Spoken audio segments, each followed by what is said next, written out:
Today we're presenting a short, highly technical episode showing the 4 parts of the stride and hands-back connection, or part 1 of the swing. All these great hitters do this in one smooth, seamless motion. Because it involves complex movements, we want you to understand them and learn. It's key to master these elements. Top hitters have different styles that may vary, but fundamentally all have the same flow and technique. Learn it, drill it so that it's done without thinking, then you can focus on the ball as it travels towards you. This is a simple, fluid motion that starts out slow and picks up in tempo as we finish. Any level hitter will dramatically improve by making this efficient and powerful. Let's break down the technique. First comes a push off the inside of the back foot. An easy way to start this is in your stance already weighted that way.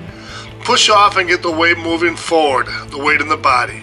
Whether it's Craig Elliott and Mike Masenko from the 1993s or Davis Billadello from 2021, it's the same movement. Start with the weight on the inside of the back foot and push forward, firmly and in control, moving towards the ball. Secondly, as we're pushing ourselves forward in the swing, there's a lowering on the rear leg.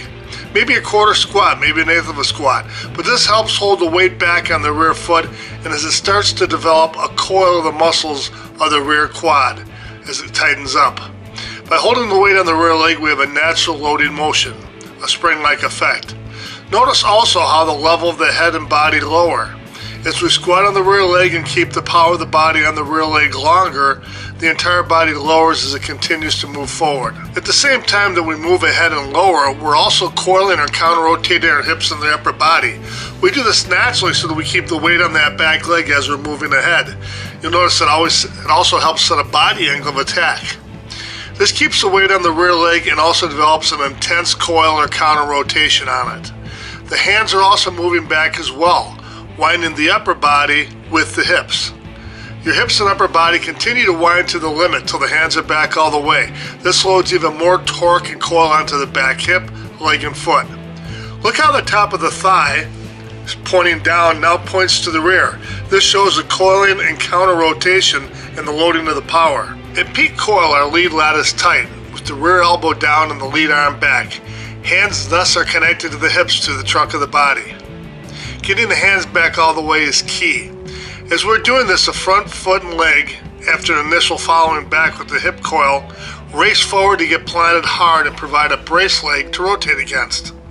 As the hands reach the limit back and the coil of the hips and bodies reach their maximum, the front foot should be hitting the ground hard, again to act as a brace and something we can explode open against.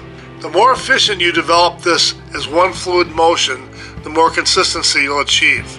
A good way to practice this is in front of the mirror, doing the stride and connection drill, or part 1 of the swing. It's a simple drill, just combine all 4 elements into one seamless motion. It's your timing. Push yourself forward, lower on the rear leg, counter rotate, and bring the hands back. 4 motions all put together as one simple motion.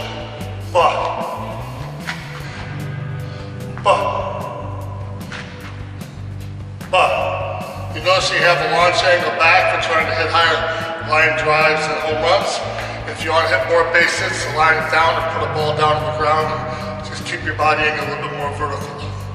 Put together.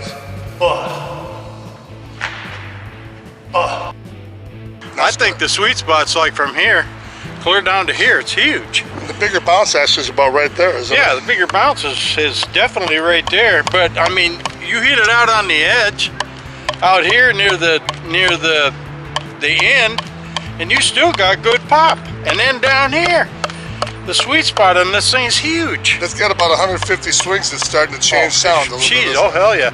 Yeah, you can definitely tell by the sound, you know, when you're bouncing that ball off of there, just exactly where the sweet spot is, and